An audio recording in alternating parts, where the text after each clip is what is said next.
A story is told one day in the dog kingdom, the leaders of the dogs called a meeting, a festive for that purpose.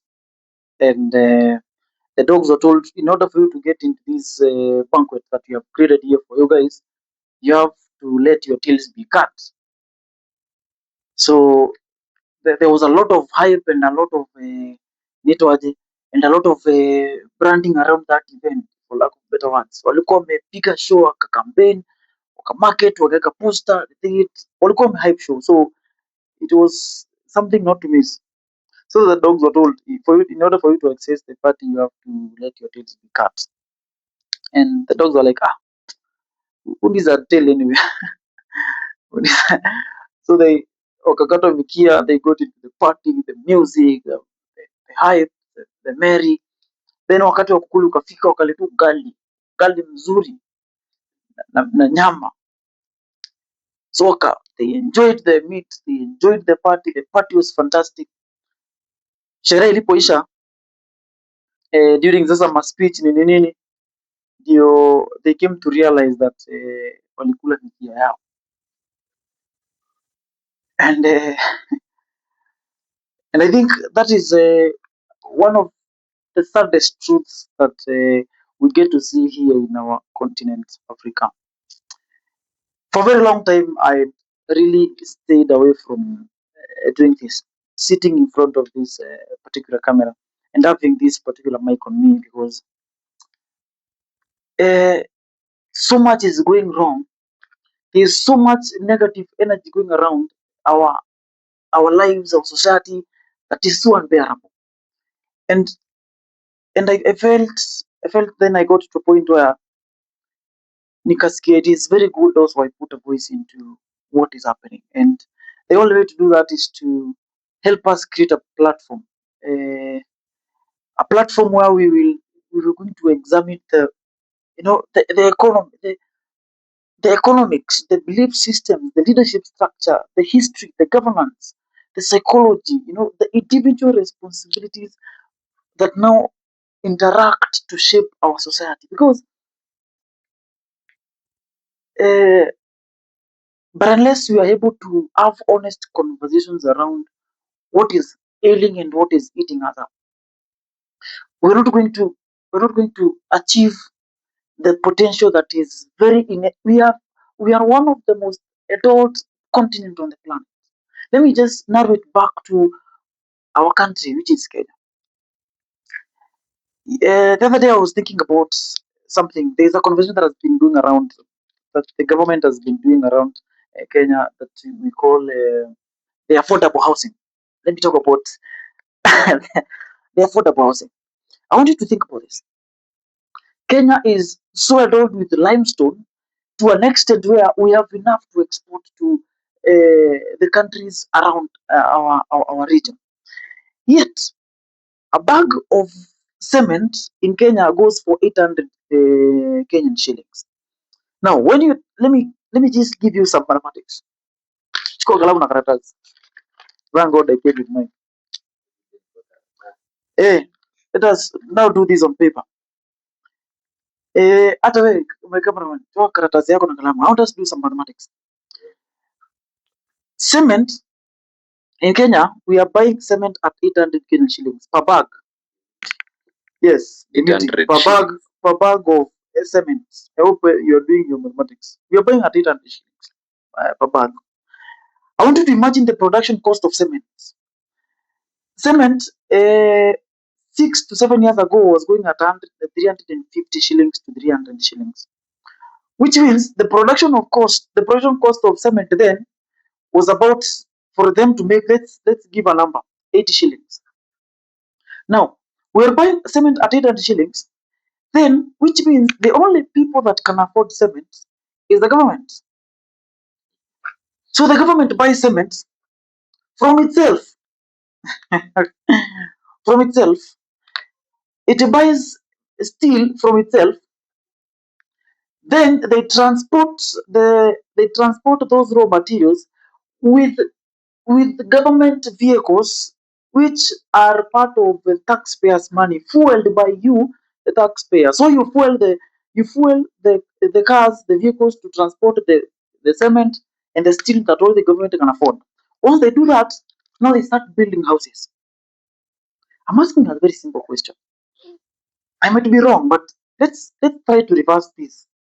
Tujaribu kurudisha nyuma tujiulize, what if what if the government worked on the price of cement? Because now we can produce cement in Kenya should be going at an average of 380 shillings, adjacent for what we call inflation.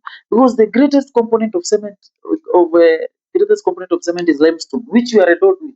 The other day, I was seated with a friend of mine who is in the field of science and those other issues, and he was telling me that the the husk that comes from rice, the brown part, is one of the best cement that is on our planet. Look at that. Look at that for a second. Look at that for a second. So, which means if the government, let us assume that you don't have limestone for a minute. If the government could promote and help in the production of rice, it means the production of cement and the cost of cement goes down as a consequence of that.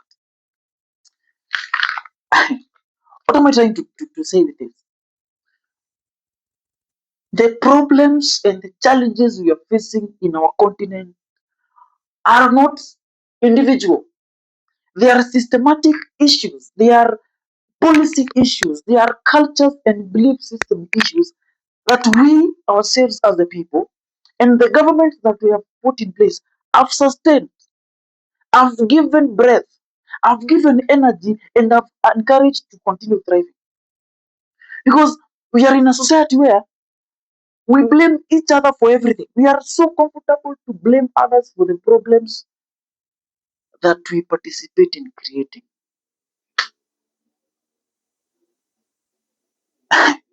Let me repeat in a nicer way. We are so comfortable blaming others for the problems that we have participated in creating. We are a country of blamers. We are a continent of complainers. Yet we are not willing, not in a second, to dig deep into the causes of these particular issues that are going on around us. The poverty that we have sustained and encouraged.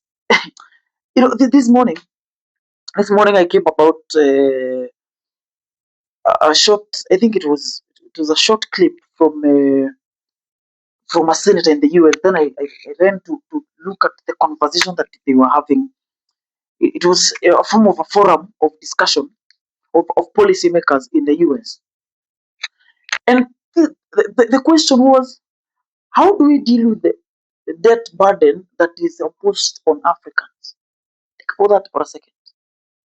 Americans, American policymakers discussing how to solve the debt burden on Africa.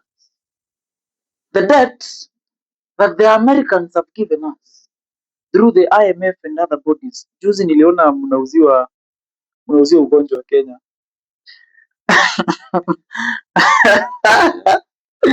Niliona Kenya mnauziwa ugonjwa. Why not? That is what we do every day, man. Bring me them money.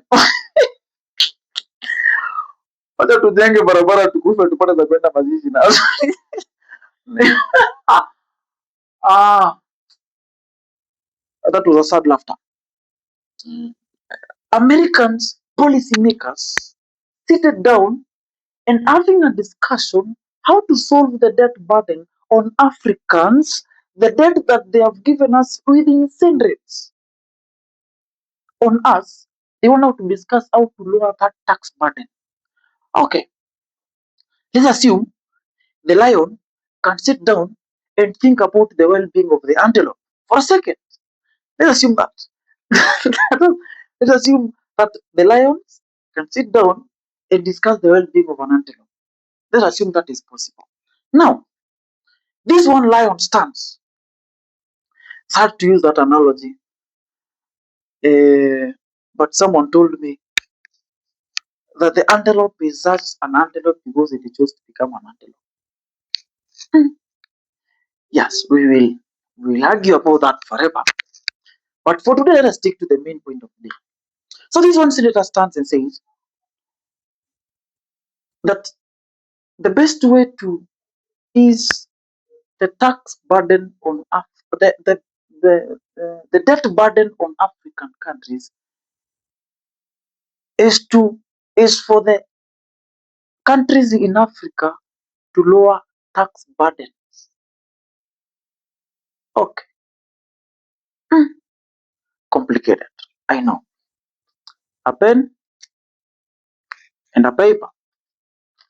Let us do some mathematics. Wait, kalam karatasi. God, let us do this mathematics. Let us do this mathematics. I want you to okay. Chora Sako. You are bright students.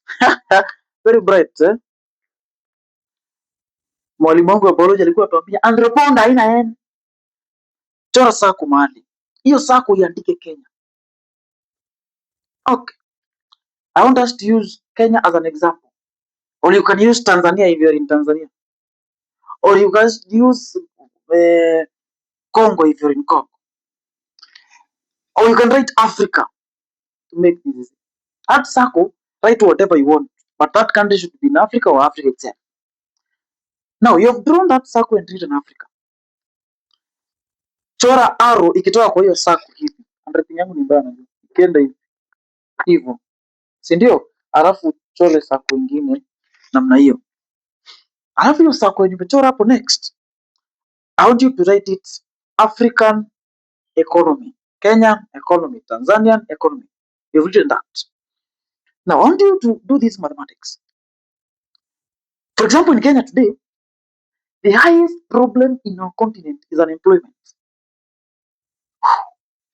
Let unemployment. Hapo chini tu mahali. Hapo unaweza andika unemployment mahali. Because I want us to talk about unemployment for a second. Hatujaanza show. We're introducing the thought the show will be having. I know you don't even know the name of this show. But let us just talk.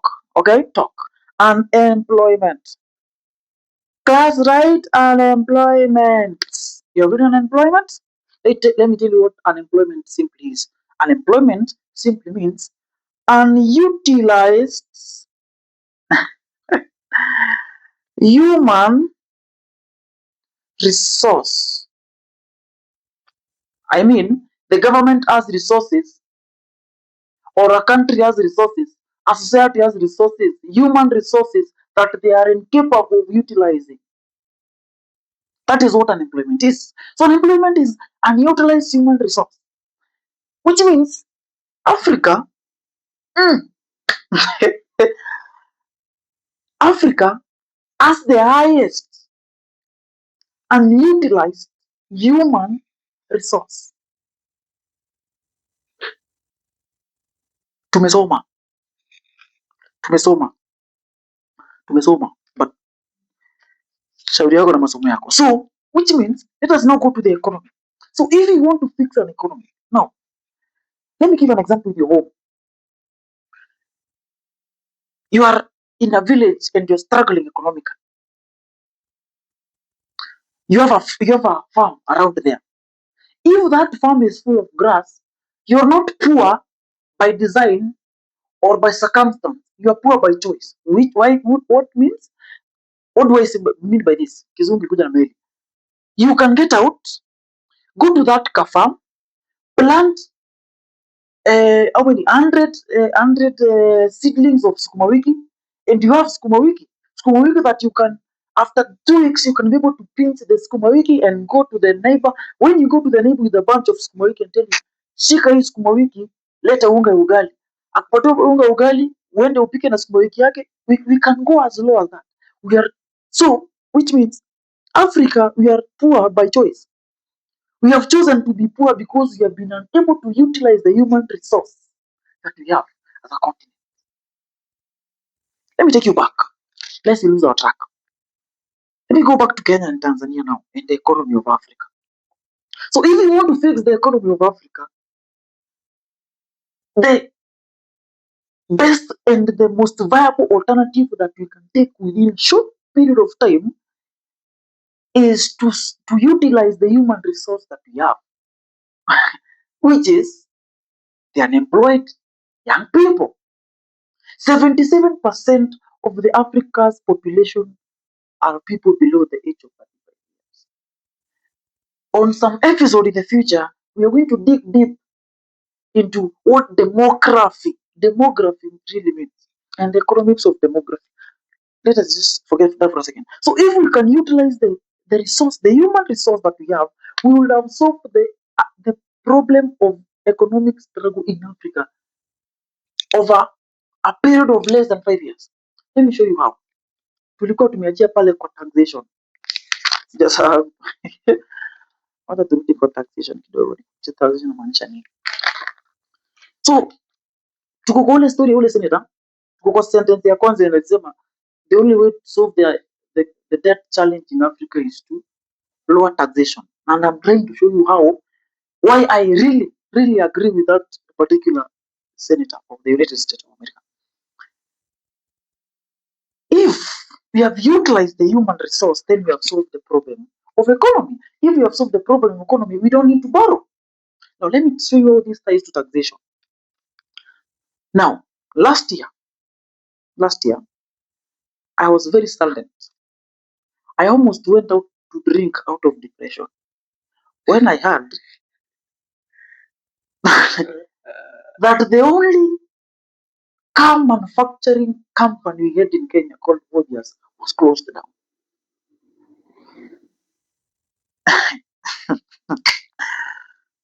Do you know that sadness? Yesterday I was talking to some students from a national polytechnic here, and I was telling them, what are you doing in school? Like, I'm doing mechanical and automotive engineering. Then I told them, don't call it engineering. You're going to do repairs and assembly. There is no where engineers are needed in Kenya. You go to assemble things that have already been engineered elsewhere. Niko na swali before uendelee.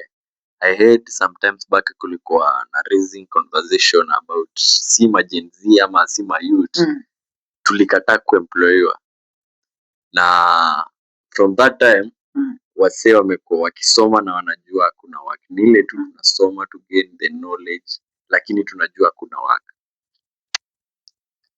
I love that question from photographer. I'm a represent. Wacha ni put hivi. Let me connect that question with what I'm saying. So when a company like Mobius closes down, what happens? The people that break down. Yes? People People. break down. Okay, I'm gonna do that. Which means, the sad part about that PayPal thing that I saw yesterday is it shows how dependent we are on other people to sustain our economies. Let me just go. I'll cry. Don't make, please just switch off your mic. You make me cry here now. Sitaki kulia kwa show. Let me just but yani country ingine ikidecide tu hiyo kitu tuzime leo economy zetu, we start crying. We have so many computer engineers. So as I was saying, now Mobius has closed down. Imagine the people that have lost their jobs by Mobius losing its name. So those people have no purchasing power to buy the items that are circulating in the economy, which means the person that owns a shop that was selling a bale of unga to someone who was employed by Mobius, they're not going to sell the unga, which means that the distributor of the unga is not going to get the money that the wholesaler was supposed to buy, which means the distributor will not ask for new stock from the manufacturer. When the manufacturer of unga is not asked for stock over time, they are unable to pay their employment, they are unable to sustain the company, so they shut them down. And how does this happen? Our countries, and let me give the next line that senator used to connect with this taxation part. That the countries in Africa are taxing their people so heavily so as to prove to the international lenders that they are capable of paying debt. So ni kama kufake lifestyle, wacha niseme hivyo. fake lifestyle. Ndio maana hata unaona mambo ya nini simu tu ina spread sana juu sasa tuna fake lifestyle. We are faking lifestyle, and those people now can do sim too on us as Africans because we are living a fake lifestyle. Kenya has a budget of over 4 billion, 4 not even billion. Kuna pesa hivyo kuimagine pia ni ngumu. 4 trillion. We are supposed to raise that so that the state house will use 300 billion per year to sustain who knows what. We pay the president's salary, we pay the bills in state house, we pay their PAs, we pay the deputy president, we pay all the people who are working state house, we pay them by salary in the constitution under what is called the Kenya Salaries and Enumeration Commission pays everybody that is supposed to work in the workhouse. They are in the peril of the taxpayers. Then, what do you need 300 billion for to run a state house? Okay, let's not go there. Unajua nimesikia hata sauti ya Subaru hapa nje. So hata nirudi hapa kwa topic ya maana hii tulikuwa tunaongelea. So the taxes that we are collecting from the Kenyan economy so as to fake a lifestyle to show lenders that we can pay debts. And lenders are capitalists. So if they see that you have system to pull your people to pay the debt, they will give you because they want the interest. Okay. Now, imagine this. That Nike, we wear Nike shoes in the continent like no man's business. In fact, the highest number of brand ambassadors of Nike shoes are African legends, like our brother Eliud Kipchoge. Yet, the Nike company cannot have a manufacturing company here in Kenya because of the taxation rates of Kenyan government. Now, imagine if we don't have companies, if investors are not interested in investing in our own country, you cannot. I own a small company, registered and incorporated in Kenya. You cannot imagine how the government is always on the throats of young entrepreneurs so as to siphon every remaining shilling out of them. Now, I have an idea that if the government creates an environment to sustain that idea, I can be able to employ 5 people that can be able now to go to the shop and buy so that the shopkeeper can feed his family, so that the shopkeeper can buy from the trader. I don't want you to imagine the value chain that is broken because the tax rates and the insane taxation around our continent chokes every investment out of the system. So we live hand to mouth. So we borrow, we subsidize, we eat. We borrow, we build roads, we steal. Kwanza we steal because you cannot sustain a house, you cannot sustain a household by borrowing. It's like you're a father of a family or a mother of a family na unaomba kwa jirani. Imagine this. Imagine umekopa kwa jirani, butchery umekopa kilo moja ndio watoto kule. Umeenda pale umekopa kwa ule mwingine nguo za 2,000 ndio watoto wako wavae. You cannot imagine living such a lifestyle. And that is happening because we are producing nothing. we, are, we are really producing nothing as a continent. And now that that that that is one of the basics of my desire for us to have this particular platform and conversation. Let us question. Let us ask ourselves, where did we go wrong? Where have we come from? How did we get here? And what do we want to become? You know, as a people. And trust me.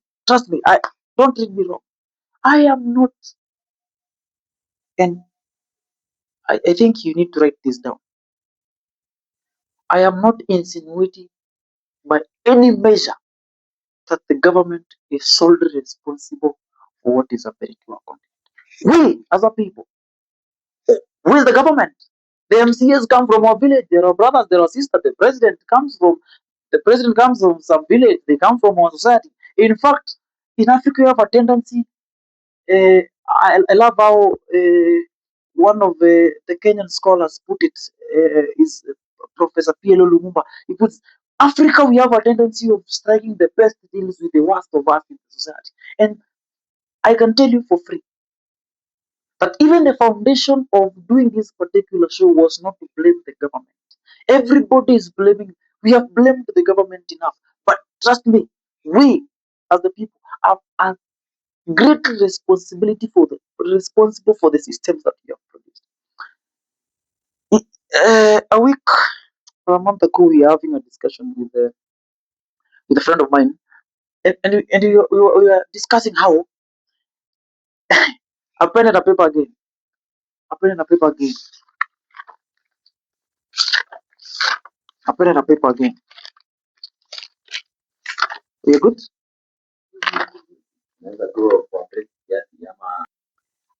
A pen and a paper. Let me give you mathematics. 2022, I had a conversation with an MP, and I asked him what is the expenditure of buying for an MP seat in Kenya. And he gave me a figure that I have never quantified to date, but I think I saw it in some research institute, some data somewhere. Let me not be quoted for this, but I think this is very possible. He told me to win an MP seat in Kenya, averagely, you spend 40 million Kenyan shillings. Hmm. I need an MP. I need an MP to come and prove this to me. But on average, the expenditure of buying for an MP seat, if you decide to go the Kenyan style, sometimes some people win out of sympathy. It is very unique. We cannot.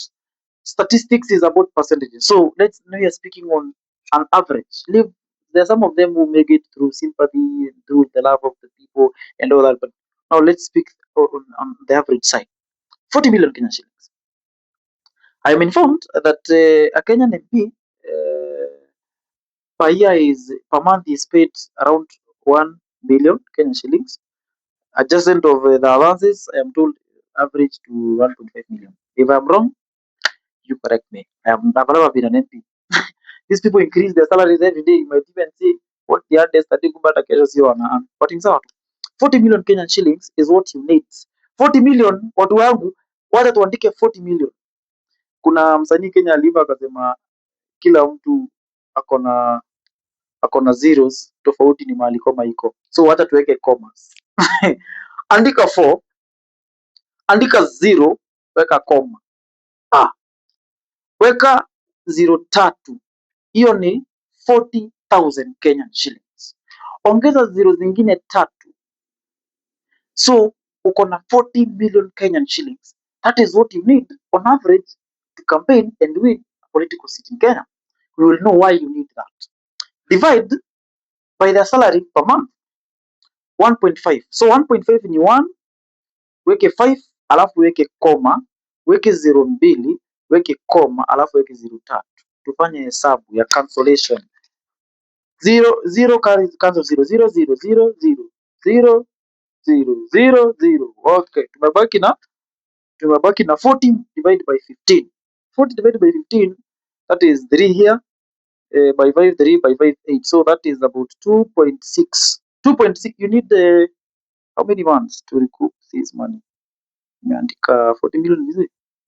It's 40,000. 40 million iko sawa. So ukiwa una earn 1.5 million, 1.5 million as an MP, you need about how many months to recoup your money? About 20 months. 20 months. 21 months. 21 months to recoup your money. So how many months are those? 21 divided by 12. That is about how many years? One and almost 2 years. Almost 2 years. You need almost 2 years to recoup that amount of money. And I asked him, now where did this money go? And he tells me, kupeana kwa campaign, 80% goes to bribing Kenyans in order to vote for you. Now Kenyans, you be honest with one another.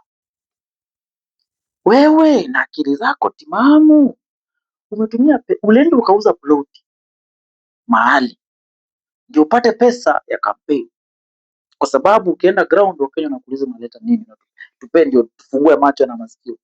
Haya, you've given these guys money in order to vote for you and they have voted for you. Now, when you go to the parliament as a normal human being, will you work for them or recoup your money first? Now, Kenya, did you vote for that person or did the person buy a vote?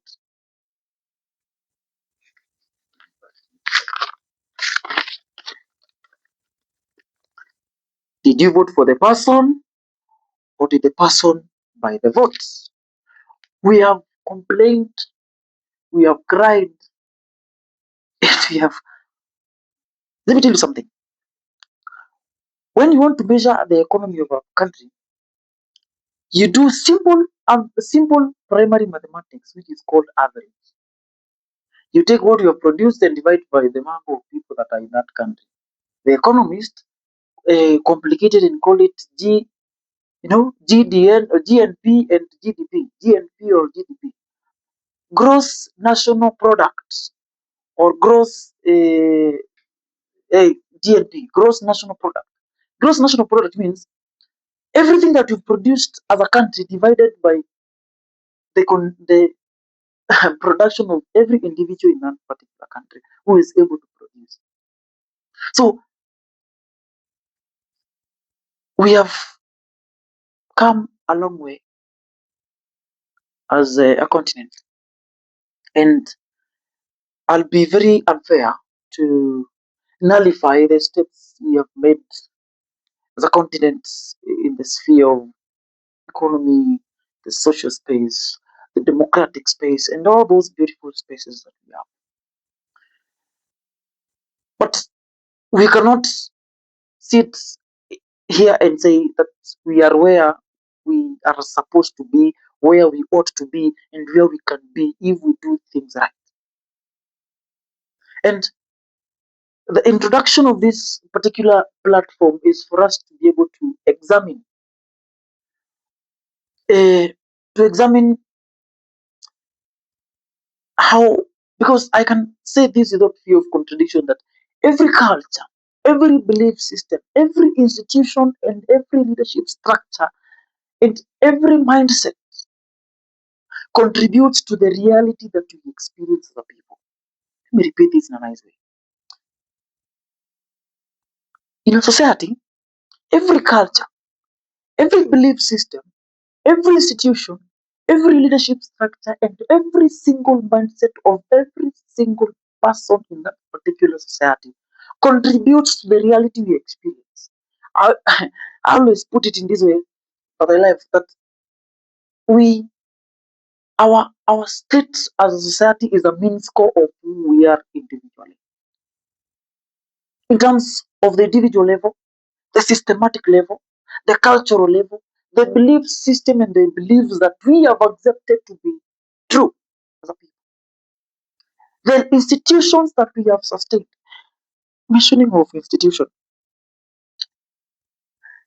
I went to a university with I had a very big problem with my vice chancellor in the university. I will not mention the names now because it's too early to do that. But I had a big problem with my vice chancellor in the university because I always went to them with pain, asking them, "We are 20, we are, we were 20, around 20,000 students in the university that I went to, and then we had a very huge piece of land. Those who went to Kenya universities, you can agree with me. Most of the universities in Kenya, like, have big, big stretches of land that are sitting idle. So I was asking the VC, this land belongs to you.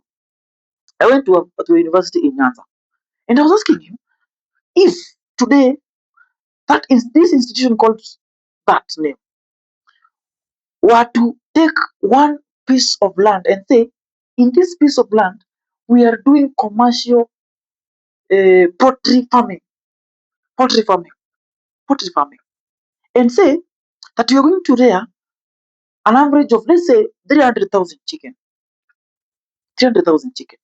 Now, if, let's assume on a hypothetical side that these 300 chicken, all of them are producing eggs. So it means the institution is producing 300,000 eggs every single day. Now, it doesn't stop there. We have students in the university. Come ulienda high institute of learning, you know, we have Kuna siku uko idle siku mzima, kuna an afternoon you're idle, there is a morning you're not doing anything. And I was asking them, according to the program and the calendar that we have in the institution, let's enroll these students to be working in this farm, to be collecting the eggs, to be feeding the chicken. Now, one, you have created employment. One day I was involved in a debate in a debate in the UN in something we used to call the university KESA, Kenya Economic Students Association. And it got to a point on stage for me, it got emotional. In fact, I lost the contest because I got emotional. Because I got emotional. Because I was asking, from the age of 17 to the age of 18, to the no, from the age of 17, 18, I mean, to the age of 26, those are the people that are in the universities and those institutions called e-learning.